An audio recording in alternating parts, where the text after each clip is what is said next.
Îl avem invitat pe șef João Rodrigues din Portugalia, care preț de 4 zile va găti alături de noi mâncare portugheză pe bază de fructe de mare, bineînțeles, dar de inspirație românească, pentru că am avut ocazia să-l plimb puțin prin zona Bucureștiului, prin piețe, prin alte restaurante de inspirație românească.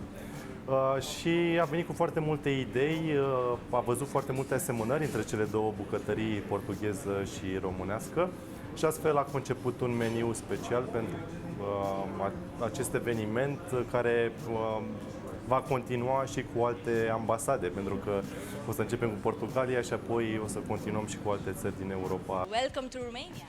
Thank you so much. Pleasure to be here. It's my first time, so it's a pleasure to get to discover your beautiful city. We went to the market directly, so I found a lot of products, and immediately I changed the whole menu right there. So I decided to use a lot of local products into our menu. So it's a combination, it will be a combination of Portuguese feeling, but using Romanian products.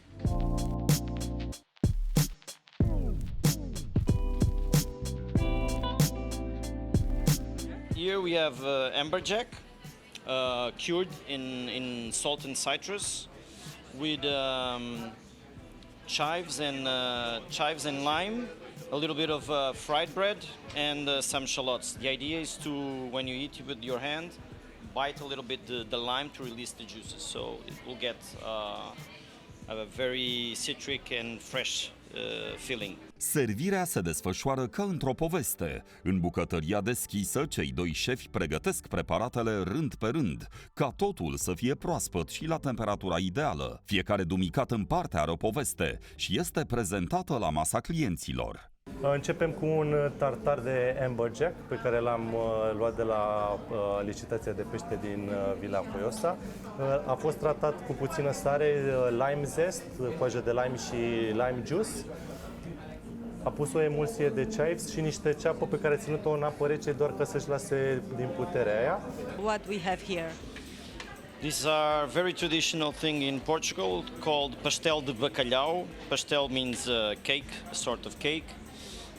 But this is a fish cake, and we do it with bacalhau, which is cod fish. It's made with cod fish, potatoes, onions, and then it's deep fried. On the top it has a gel of roasted bell peppers, red bell peppers. So the idea, with your hand, and enjoy a little bit of Portugal.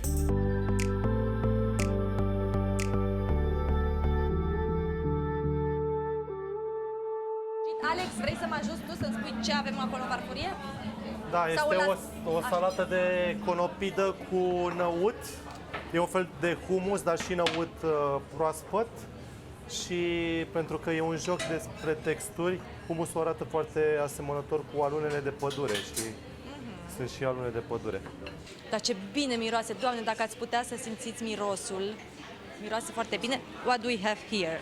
Here we have octopus, but we try to make a shorba with Portuguese flavors. I'm very curious if you tried our food now. Sure, I've tried. That's with so many things. Maybe I don't remember the names, but we tried the mici near the market. Then we tried all kinds of shorba, some stews. Tried sarmale? Yeah. And we tried tuica, palinka. Which was your favorite from our kitchen? Well, so far I think the chorba was really wonderful because at some point we connect. There's some similarities, some similar things in Portugal, so there's a connection there. But all in general was really, really good. De departe, cel mai interesant produs este înghețata cu pălincă. Asta este minunata înghețată cu palincă. Chef, I'm gonna steal this ice cream. Chef, I'm gonna steal this ice cream. Sorry for that. Okay, do it. Thank you very much.